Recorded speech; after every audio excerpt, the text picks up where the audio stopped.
પાછો જો તમારી જર્ની પર આવું અને ભજનની શરૂઆત અને જે ગાયકીની શરૂઆત એક રીતે જોઈએ તો મુરારી બાપુના આશીર્વાદથી થઈ, પૂજ્ય મુરારી બાપુના આશીર્વાદથી થઈ. તો પૂજ્ય મુરારી બાપુ કલાકારોને જાણે છે, ઓળખે છે અને સાચવે પણ બહુ સારી રીતે છે અને પ્રેરણા પણ એવી આપે છે.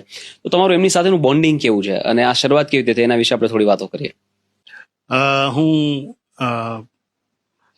પહેલા બાપુજીની પાસે જે ગુરુ પૂર્ણિમા અને હનુમાન જયંતિના આજે પણ થાય છે જે ઉત્સવ થાય એમાં ભજનના કાર્યક્રમમાં એઝ એ તબલા પ્લેયર હું જતો. તો આઈ થિંક ગુરુ પૂર્ણિમાનો જ ઉત્સવ હતો અને બધા જ ગુજરાતના બધા નામી કલાકારોની સાથે મારે સંગત કરવાની હતી. તો 2-3 દિવસ હું ત્યાં રોકાતો.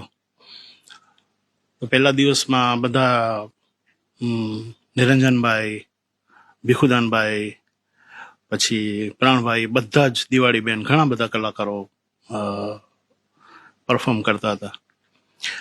તો પછી દિવસે અમે નવરા હોઈએ એટલે એક વખત આવી જ રીતે બીજે દિવસે હું અને મારી સાથે બેન્જોમાં હનીફ જે જંબુસરના બહુ સારો બેન્જો પ્લેયર, બધા નવરા હોઈએ એટલે હાર્મોનિયમ ને તબલાને લઈને બેઠા હતા.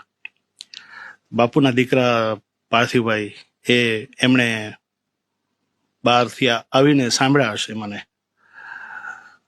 અને બસ એમણે પછી બાપુને વાત કરી કે ઓસમાણભાઈ તબલું સારું વગાડે છે પણ ગાય છે બહુ સરસ બાપુ, કે તમે સાંભળજો.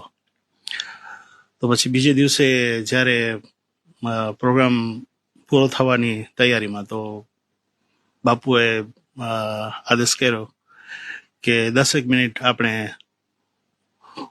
તબલું વગાડે છે ઓસમાનભાઈ એની પાસેથી આપણે ભેરવી સાંભળીને પછી આપણે પૂરું કરીએ એમ.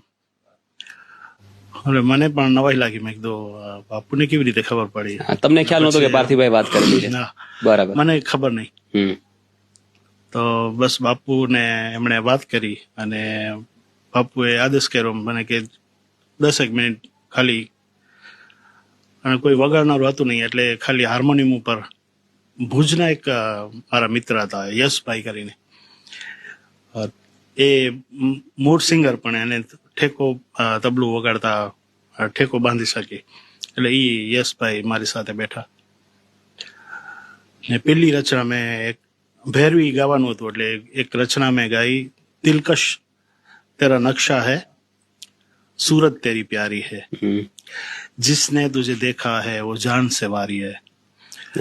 तो એ રચના મેં સૌ પ્રથમ બાપુને સંભળાવી. એક બે લાઈન તમને પ્લીઝ. અરે સૌભાગ્ય ભાઈ, પ્લીઝ.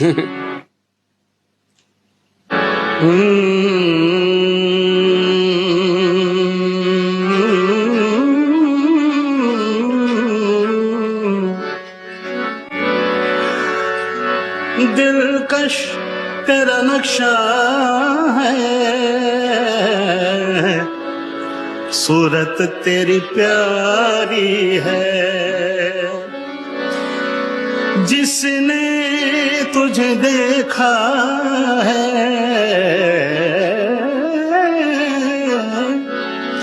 जिसने तुझे देखा है वो जान से वारी है, दिलकश तेरा नक्शा है, सूरत तेरी प्यारी है. વાહ.